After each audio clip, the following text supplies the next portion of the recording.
इसको भी बढ़ाना है। चलो ये अब दिखाई दे रहा है क्वेश्चन?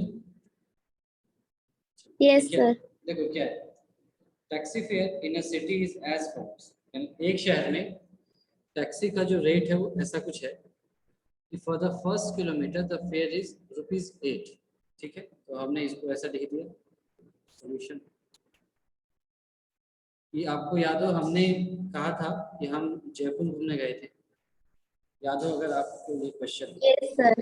है ना, हम यस सर। जयपुर घूमने गए, हमने टैक्सी वाले से पूछा कि भैया हमको शहर घुमा दो।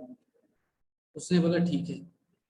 उसने कहा कि हम आपको ए से लेकर के बी तक ले जाएंगे, सिटी के ए पॉइंट से बी पॉइंट तक ले जाते हैं। ठीक है, आगे कह रहा है for the first kilometre the fair is ₹8। आगे कह रहा है कि पहला जो 1 किलोमीटर आप ट्रेवल करोगे ना सी, ये क्या है 1 किलोमीटर, इसके लिए मैं कितने लूंगा आपसे? ₹8। ठीक है। आगे कह रहा है and for the subsequent distance it is ₹5 पर किलोमीटर, यानी आगे हर 1 किलोमीटर के लिए आपसे कितने लिए जाएंगे? ₹5। तो मान लिया कि ए बी का जो लेंथ है जो आपने घूमा दैट इज x किलोमीटर, ये आपने घूमा है। ठीक है, 1 किलोमीटर के ₹8 हैं, तो ये वाला डिस्टेंस कितना बचा? x-1 किलोमीटर, यही बचा ना। ए से सी 1, तो सी से भी x-1 होगा, तभी तो ए से भी x आ रहा है ना। और x-1 के लिए टोटल कितने पैसे आपसे ले रहा है? x-1 × 5। क्यों? क्योंकि 1 किलोमीटर के लिए ₹5, तो x-1 किलोमीटर के लिए 5 × x-1 इतने ले रहा है ये। ठीक है, बताओ यहाँ तक? Yes sir. तो आपका ये दे रखा है टोटल डिस्टेंस कवर्ड है x kilometre and total fair y है।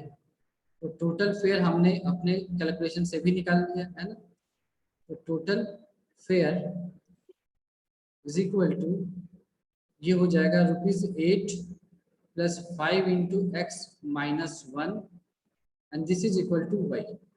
ऐसा दे रखा है, ये हमने कैलकुलेट किया डिस्टेंस के हिसाब से और पैसे के हिसाब से, और क्वेश्चन में इसको y दे रखा है। तो हमने इसको आगे सॉल्व किया तो ये क्या बचेगा? 8 + 5x - 5 is equal to y. So this implies y is equal to 5 of x plus 3. ये आ गया क्या? देखो आ जाएगा ये y is equal to 3 + 5x। ऐसा इक्वेशन हमारे को मिल गया। यहाँ तक कोई डाउट है बताओ? No sir. ठीक है, ये तो सिंपल है, ये कर लोगे आप सभी। अब ये कह रहा है right the linear equation for this information, वो लिख लिया हमने, एंड ड्रॉ इट्स ग्राफ, इसकी ग्राफ बनाने को कह रहा है। तो हमें पता है ग्राफ कैसे बनाते हैं, तो लिख लिया draw table. Yes sir. Table बना पहले नहीं, इसमें तो है। हाँ, अब तो बना लोगे आप, तो मैं टेबल बस बना के छोड़ देता हूँ। बहुत सारे ग्राफ्स हमने बना लिए। तो x को जब 0 रखोगे तो 0 × 5 0 + 3, ये केवल 3 बचेगा।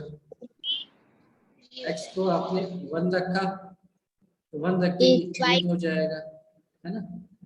और जब x को आपने -1 रखा तो -5 + 3 -2 हो जाएगा। अब यहाँ से ग्राफ आपका बन जाएगा। बताओ ठीक है? Yes sir. अगर ठीक है तो फिर हम नेक्स्ट क्वेश्चन पे आगे बढ़ते हैं। तो और कुछ क्वेश्चन पूछना है? पॉलिनोमियल्स तो मैं बताऊंगा, और कोई क्वेश्चन पूछना है तो पूछ लो, बताओ। Yes sir. Sir second chapter से 2.5 क्वेश्चन नंबर 5 फैक्टराइज। चैप्टर, एक मिनट चैप्टर 4 है,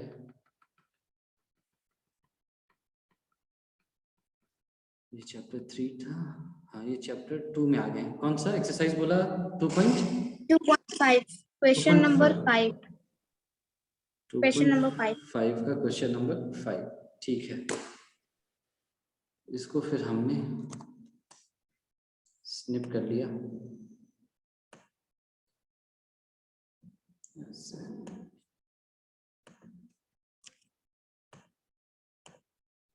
दिख रहा है क्वेश्चन आप सभी को? Yes, sir. Yes, sir. तो आप अगर ध्यान दो तो चलो इसका जो बेसिक स्ट्रक्चर है वो कुछ ऐसा है क्या? एक्स स्क्वायर एक मिनट plus Y square plus Z square plus 2xy plus 2yz plus 2zx, ऐसा कुछ दिख रहा है क्या ये? Yes, sir. Yes, sir. है ना? और ये क्या होता है? हम सभी को पता है कि ये है x plus Y plus Z का होल स्क्वायर, है ना? ठीक है, यही होता है। x plus Yes, Y sir. Plus Z को हम अगर के स्क्वायर को अगर हम एक्सपेंड करेंगे तो हमें ये मिल जाएगा। यहाँ तक तो कोई दिक्कत नहीं है मेरे ख्याल से, ठीक No, है? sir. तो Yes. ऐसे क्वेश्चन को हम क्या करते हैं, कैसे सॉल्व करते हैं? सिर्फ कंपेयर कर दिया। कैसे कंपेयर किया? x की जगह क्या है? 4x स्क्वायर, यानी कि ये क्या है? 2x का होल स्क्वायर, ऐसा कुछ है। x की जगह अगर मैं 2x लिख दूं तो क्या हो जाएगा? 4x स्क्वायर, ठीक है? Yes, sir. अच्छा, y स्क्वायर की जगह मैं ऐसा अगर लिख दूं 3y का होल स्क्वायर है। वेरी गुड, हो जाएगा क्या? Yes, Yes, sir. sir. अब z की जगह मैं 4z का होल स्क्वायर। ये भी ठीक है। Yes, sir. अच्छा, अब देखो कहानी यहाँ पर चेंज होती है, कहानी यहाँ पर चेंज होती है, तो ध्यान से देखना है। ध्यान से कैसे देखा कि 2xy की जगह क्या लिख सकते हैं? 2 इंटू 2x इंटू 3y। अब x की जगह 2x है, y की जगह 3y है, तो 2xy ऐसा कुछ हो जाएगा। तो ये क्या हो जाएगा? Yes, sir. 12xy हो जाएगा। तो वो ठीक है, 12xy तो दे रखा है, तो यहाँ तक कोई दिक्कत नहीं आई। बताओ, समझ में आ गई Yes, बात? no. है ना? Yes, sir. अब इसमें आ जाओ 2yz में। तुम देखो यहाँ पर ध्यान से, इसको मैं इरेज कर दूँ अगर एक बार, तो यहाँ पर देखो पहले टर्म में क्या है? xy है, यहाँ पर yz है और यहाँ पर xz है, दिख रहा है? Yes, sir. Yes, sir. xy जब है तो पॉजिटिव है, लेकिन जहां जहां पर z आ गया वहां वहां नेगेटिव आ गया, देख रहे हो? जहां जहां z है, जैसे y के साथ z है तो वहां भी -24 आ गया, अगर x के साथ z है तो वहां -16 आ गया। यानी प्रॉब्लम किसके अंदर है? z के अंदर होगी। क्यों? क्योंकि अगर x y में प्रॉब्लम होती तो यहाँ पर भी माइनस आना चाहिए था, पर यहाँ तो प्लस है, यानी x और y वाले टर्म्स पॉजिटिव रहे होंगे। ठीक बात है? Yes, sir. तो अब हमको yz के साथ -24 लाना है, देखते हैं कैसे ला सकते हैं। तो हमने इसको ऐसे लिखा, 2yz को लिखा 2 इंटू y की जगह लिखा 3y और z की जगह 4z, z की जगह 4z था ना तो 4z कर दिया। अब देखो ये क्या आ रहा है? 4 इंटू 12 इंटू 3 12, 12 इंटू 2 24, तो 24 yz है, y पॉजिटिव है तो z को यहाँ पर नेगेटिव होना पड़ेगा, तो ऐसा आ गया। या फिर दूसरे शब्दों में इसको कहूँ मैं, इसको ऐसे लिखने की बजाय मैं इसको ऐसे लिख दूंगा 4 इंटू -z, ऐसे लिख दूंगा, ठीक है? बात एक ही है, -4z था लेकिन z के अंदर माइनस है इसलिए -4z था। ये समझ में आ रहा है? बताओ। Yes, sir. अब उसी तरह से इसको भी जस्टिफाई करना होगा, तो कर दिया 2zx, तो 2 इंटू z की जगह लिख दिया 4 इंटू -z और x की जगह लिख दिया 2x। अब देखो मल्टीप्लाई होके क्या आ रहा है? 4 इंटू 2 8, 8 इंटू 2 16, -16xz आ रहा है क्या? हाँ आ रहा है, यानी कि z में नेगेटिव था। समझ में आ गया? लिख दिया इसको, यानी कि z में नेगेटिव था, z में नेगेटिव था। So, हाँ बताओ। सर अगर यहाँ पे z माइनस में रहेगा तो भी आंसर आएगा। अगर हम x और y को भी तो ले सकते हैं, क्योंकि वो अगर माइनस माइनस प्लस होता है। हाँ बिल्कुल सही बात है, x y को भी लेते, तो इसका मतलब क्या होता कि x को माइनस होना पड़ता और y को माइनस होना पड़ता।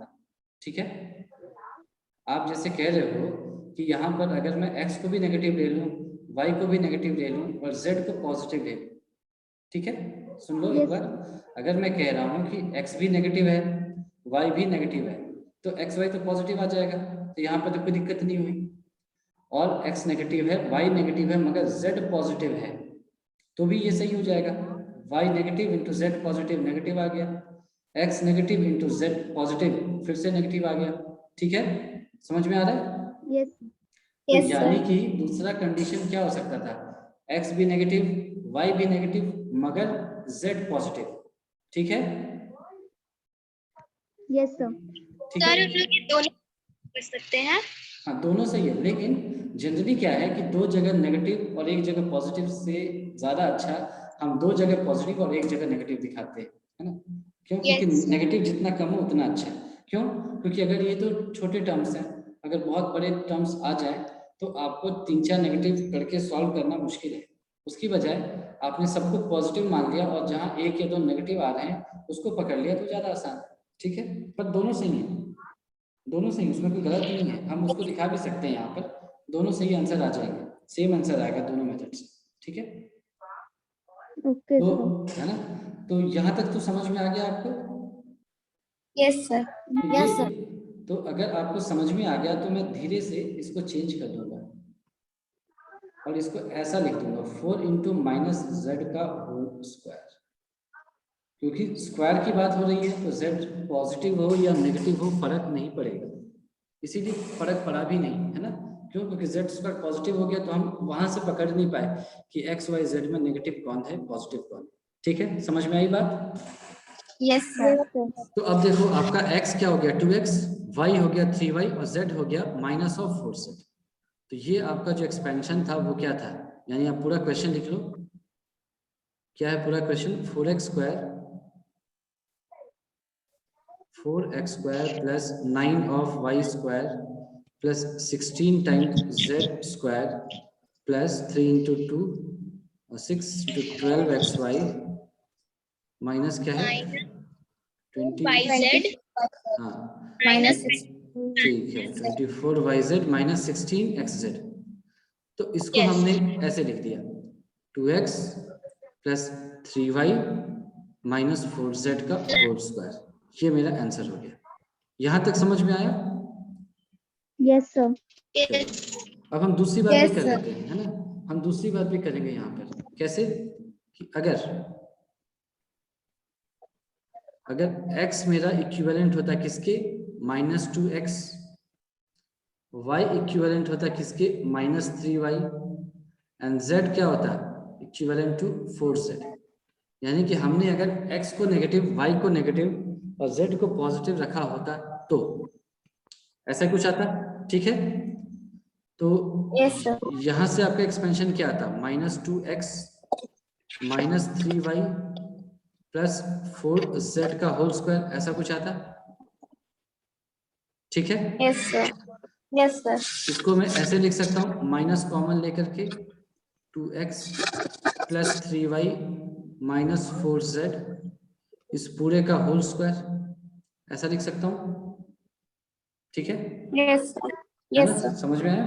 मैंने माइनस बाहर ले लिया सबसे ब्रैकेट से और पूरे का होल स्क्वायर कर दिया। अब ये क्या हो जाएगा, -1 का whole square into 2x plus 3y minus 4z का होल स्क्वायर, और -1 का होल स्क्वायर क्या होता है, +1। तो ये फाइनली क्या आ गया, 2x plus 3y minus 4z का होल स्क्वायर आ गया आंसर। चाहे जैसे करें, हाँ आंसर नहीं गलत आएगा, है ना? आंसर तो सेम आएगा, देख लो यहाँ पर भी, यहाँ पर भी। ठीक है, अल्टीमेटली वो उस दूसरे फॉर्म में कन्वर्ट हो जाएगा बहुत आसानी से। ठीक है, इसीलिए हम माइनस को मिनिमम जगह पे रखने की कोशिश करते हैं। ठीक है, ताकि वो देखने में अच्छा लगे और कोई बात नहीं। ठीक है, यस सर। तो इसका सेकंड पार्ट कर सकते हैं आप Yes, इसी तरह से। चलो वेरी गुड। तो और किसी को कुछ पूछना है? हाँ बोलो। एक बार लॉन्ग डिवीजन मेथड बता दीजिए, कैसे सॉल्व करें। चलो long division method,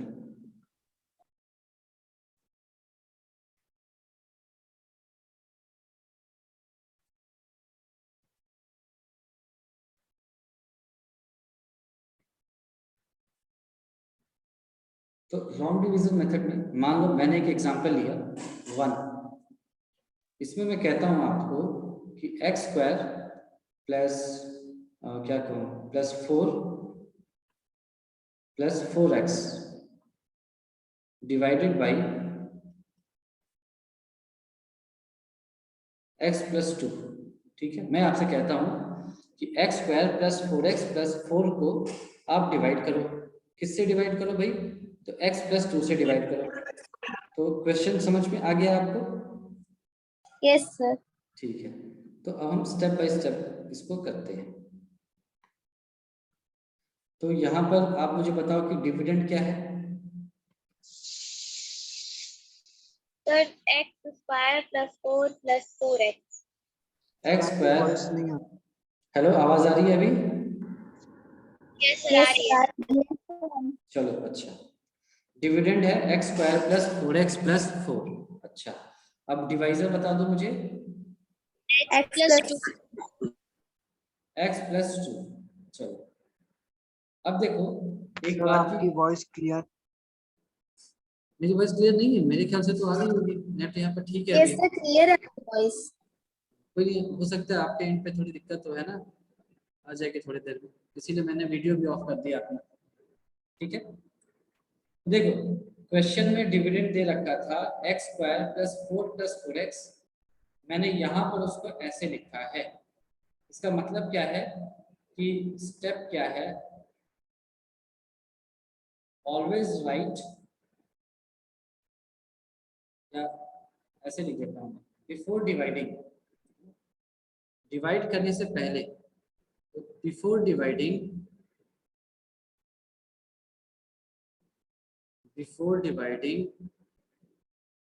always write the dividend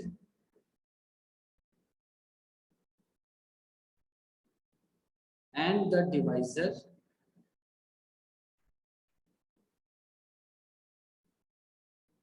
in highest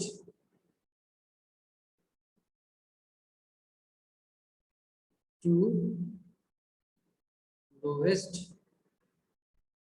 highest to lowest degree of the variable of the variable। समझ में आ गई ये बात कि हम जो भी डिवाइडेड sir. डिविडेंड है या डिवाइजर है उसको अरेंज करेंगे। कैसे अरेंज करेंगे कि जो भी मेरा वेरिएबल है सबसे पहले उसका हाईएस्ट पावर है और सब्सिक्वेंटली उसकी पावर डिक्रीज होती चली जाए। ऐसा नहीं है कि अगर मेरे पास ऐसा कुछ है एक्स क्यूब है और एक्स स्क्वायर है ना, एक्स है और एक्स 0 है, मान लो ऐसे है, तो हम इसको कैसे भी लिख सकते हैं, एक्स स्क्वायर लिख दिया, फिर एक्स क्यूब लिख दिया, फिर एक्स 0 लिख दिया, फिर एक्स लिख दिया। ऐसा नहीं लिखते, ये गलत है। ठीक है, ऐसे नहीं लिखेंगे। Yes, sir. दोनों को ही, डिविडेंड को भी और डिवाइजर को भी, हमेशा इसे ऐसे ही लिखेंगे, हाईएस्ट टू लोवेस्ट। याद रहेगा, हाईएस्ट टू लोवेस्ट। ठीक है, याद रहेगा। अब हम Yes, sir. अब हम डिवाइड कर देते हैं। x प्लस 2, यहाँ पर था आपका x square plus 4x plus Plus 4. 4। ठीक है, Plus 4. तो ये नॉर्मल Yes. जो हम डिवीजन करते हैं वैसा ही है। एक्स स्क्वायर चाहिए मुझे, यहाँ पर x है, तो x को किससे मल्टीप्लाई किया जा सकता है? X. X से है ना, x को x से मल्टीप्लाई करूं तो x स्क्वायर आ जाएगा, तो कर दिया। लेकिन उसके बाद फिर 2 को भी x से मल्टीप्लाई करना पड़ेगा, तो ये 2x आ जाएगा। यहाँ Yes, तक ठीक है, sir. बताओ। Yes, ये sir. क्या है ना, अब इन 2x plus दोनों को आप सब्ट्रैक्ट कर दो, तो x स्क्वायर खत्म, यहाँ से आया 2x प्लस 4। अब बताओ अगला टर्म क्या लिखूं क्वोशिएंट में? Sir, 2. 2 लिखा। x को 2 से मल्टीप्लाई करेंगे तो 2x आ गया। हाँ, तो यहाँ पर 2 लिखा, x को 2 से मल्टीप्लाई किया तो 2x आ गया, है ना, बाद में 2 into 2 4. 4 4 भी आ मिल गया। जाएगा और फिर ठीक है, ये आपका कैंसिल होकर के रिमाइंडर कुछ भी नहीं बचा। अगर कुछ बचता तो उसको हम रिमाइंडर बोल देते, कोई गलत नहीं है। अगर कुछ बच जाता तो ऐसा नहीं है कि हमारा आंसर गलत है, इसका मतलब है कि प्रॉपर डिवीजन नहीं हुआ, उसका एग्जैक्ट फैक्टर नहीं है? और इसको हम बोलते हैं क्वोशिएंट।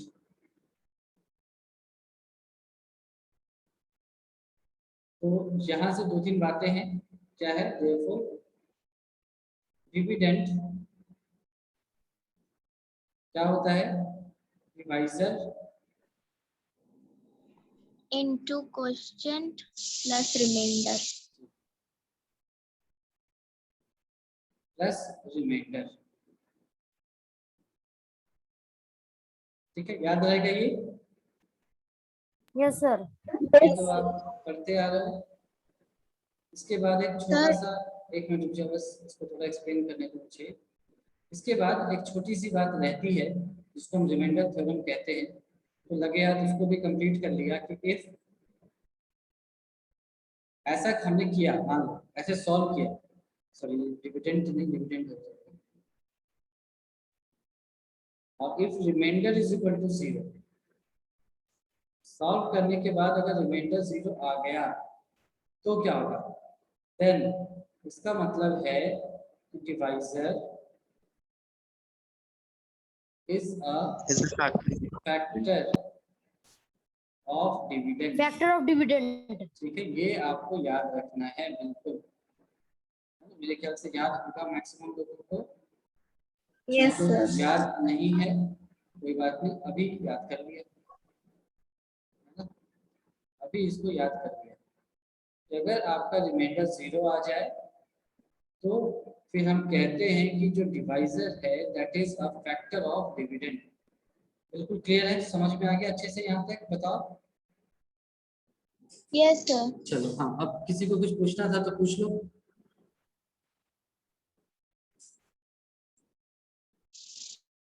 बोलो, कोई बीच में कुछ कहना चाह रहा था, बता दो।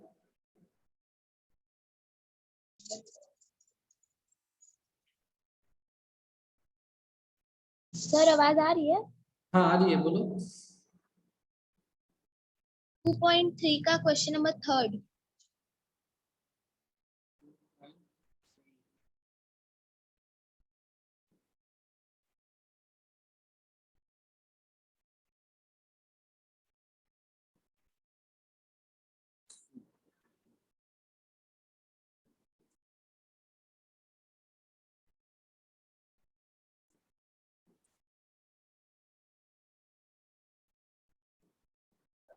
सर आपकी आवाज नहीं आ रही है। मैं कुछ बोल ही नहीं रहा हूँ, क्वेश्चन कॉपी कर रहा था, अब बोलूंगा।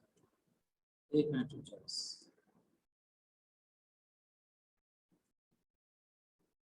अब बताओ, क्वेश्चन दिखा क्या?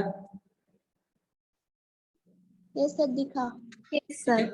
Check whether 7 + 3x is a factor of इतना इतना। ठीक है, ऐसा है। ठीक बात है ना? कोई दिक्कत है? यस। तो आप कहोगे कि भाई इसमें क्या है, इसको हम कर सकते हैं नॉर्मल मेथड से। इसको हम कई सारे तरीके से कर सकते हैं। सबसे पहले हम इसको प्रोसीजरल तरीके से करते हैं, जो नॉर्मल बेसिक मेथड है उसे करके देखा कि फैक्टर है क्या। क्यों उस मेथड से करेंगे? क्योंकि अभी अभी हमने कहा कि अगर रिमाइंडर 0 आ जाए तब जो डिवाइजर है वो उसका फैक्टर हो जाएगा। अभी अभी कहा ना हमने। तो हमने यस जो सर।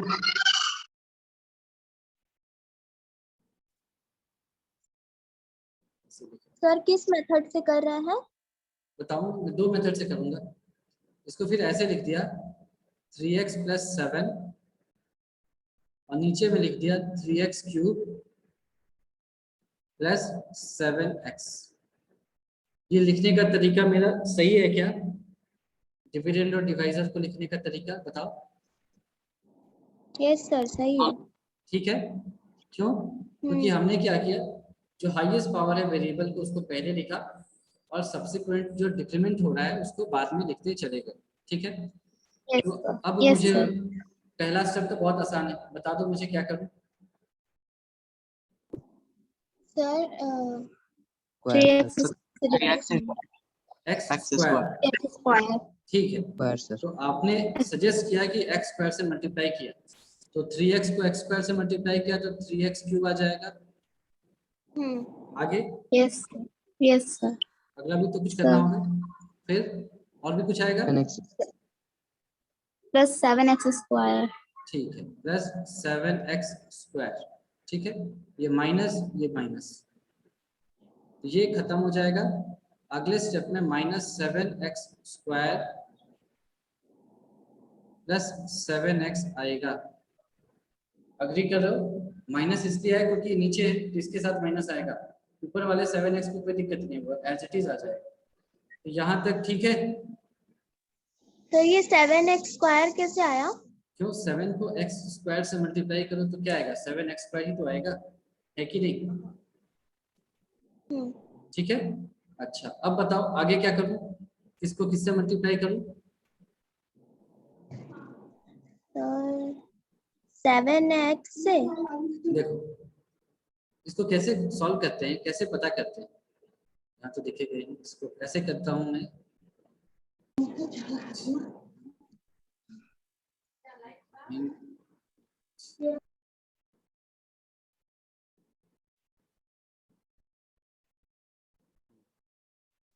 हैंग हो गया तो थोड़ा, चलो काम करते हैं। हाँ।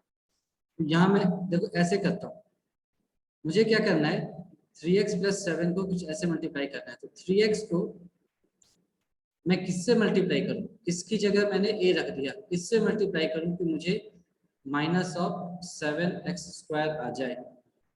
इसकी जगह कई ढंग से करके दिखा दो, बहुत छोटा है, यहाँ पर करता हूँ। ठीक है, 3x को किस चीज से मल्टीप्लाई करूं कि मुझे -7x स्क्वायर मिल जाए, तो यहाँ से बता दो, x और x कैंसिल हो जाएगा, तो a की वैल्यू -7/3x आ जाएगी। ये बात समझ में आ गई क्या, कि मुझे 3x को -7/3x से मल्टीप्लाई करना होगा, तब जाकर के -7x स्क्वायर आएगा। बात समझ में आई या दिक्कत है। Yes sir. ठीक है, तो यहाँ पर आपने कर दिया -7x/3 से, तो जैसे ही किया आपने x x मल्टीप्लाई हो गया, 3 3 कैंसिल हो गया, तो -7x स्क्वायर आ गया। लेकिन आगे कुछ और भी आएगा, वो क्या आएगा, 7 को 7 से करोगे तो आएगा -41, ये क्या हो गया, सॉरी -49 x/3, ये भी आएगा। ठीक है, आएगा कि नहीं आएगा। आएगा।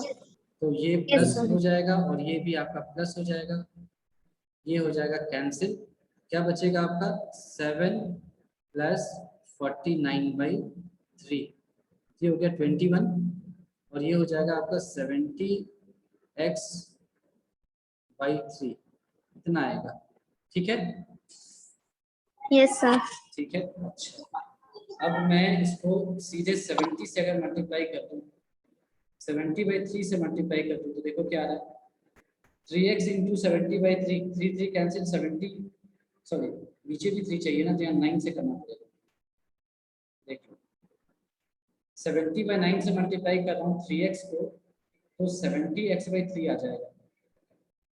ठीक है, तो ये आ गया 70x/3 प्लस क्या आया 7 × 70, तो प्लस 490/9, ये आ रहा है ऐसा। यहाँ तक दिक्कत है क्या, समझ में आ गया, बताओ। Sir, आ गया. तो ये कैंसिल हो जाएगा, रिमाइंडर आपका -490/9 आ रहा है, यानी कि ये फैक्टर नहीं है। यहाँ तक ठीक है या कोई दिक्कत है, बताओ। सर समझ में आ गया। बिल्कुल, चलो ये इसका एक तरीका है और काफी प्रोसीजरल है, इसका मतलब लंबा होगा। इसका जो दूसरा तरीका है उसको भी हम देखते हैं, जो जल्दी से हमें आंसर दे दे। तो हमने हमारा क्या दे रखा है पॉलिनोमियल 3x³ + 7x, तो हमने माना fx = 3x³ + 7x, और gx क्या दे रखा है,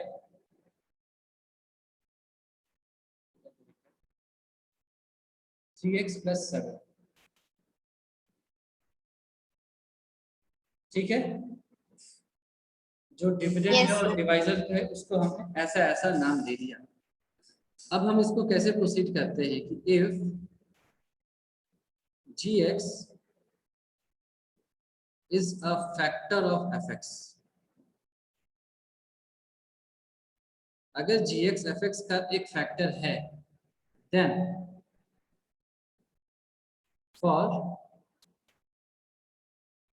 every 0 of gx fx must also be equal to 0। ठीक है, ये समझ में आया कि अगर gx fx का फैक्टर है तो gx के हर 0 के लिए fx की वैल्यू भी 0 होगी। इसको एक एग्जांपल से दिखा देता हूं ताकि तुमको समझ में आ जाए कि एग्जांपल ले लिया fx है मेरा x² - 25 और gx है x - 5 मान लो, और हमसे कहा गया कि प्रूव दैट gx fx का फैक्टर है क्या, तो हमने gx का 0 निकाला, तो gx की 0 क्या होगी, gx की 0 कैसे निकालेंगे, gx को जो भी है उसको 0 रख दो, तो gx क्या है x - 5 = 0, तो x की वैल्यू 5 आ गई। ठीक है, यानी gx में अगर x की जगह 5 रखूंगा तो gx 0 हो जाएगा। हो रहा है क्या बताओ? Yes, sir. हो रहा है ना, 0 ऐसे ही निकालते थे, बताया होगा आपको पहले, है ना? Yes, sir. तो आप याद कर लो, ऐसे ही होगा। तो अभी बताया गया कि अगर gx fx का फैक्टर है तो gx के हर 0 के लिए fx भी 0 हो जाएगा, यानी कि जब यही मैं x के अंदर रखूंगा fx में रखूंगा तब ये भी 0 होना चाहिए। तो देख लो 5 का तो स्क्वायर आएगा। - 25 ये 0 आ रहा है क्या? आ रहा है सर। तो इसका मतलब gx fx का एक फैक्टर है। ठीक है, समझ में आ गया? Yes, sir. तो ये आसान यहाँ से निकाल लो, gx = क्या दे रखा है आपका 3x + 7, तो gx का 0 क्या हो जाएगा? x equals -7/3। ठीक है, तो x = -7/3 है gx का 0, और अगर gx fx का फैक्टर है तो f of -7/3 भी 0 होना चाहिए। नहीं है तो फिर वो 0 नहीं होगा। तो fx क्या है आपका, देखो 3x³ + 7x था, 3x³ तो x की जगह ऐसा रखा 3x³ - 7x X. -7x है +7x, ठीक है, ये हो जाएगा 7 का क्यूब -343 343 होता है। 27 है ना, और -49/3 ये 9 टाइम्स आ गया, ये ऐसा आ जाएगा -343/9 -49/3। तो इसको हम एलसीएम लेके क्या लिख सकते हैं, -343/9 -147/9, तो ये आ जाएगा -490/9। ये आंसर हो जाएगा। इसका मतलब gx is Not the factor of fx. not a factor of fx। ये आपका आंसर है, क्यों? क्योंकि रिमाइंडर आपका -490/9 आ रहा है, ऊपर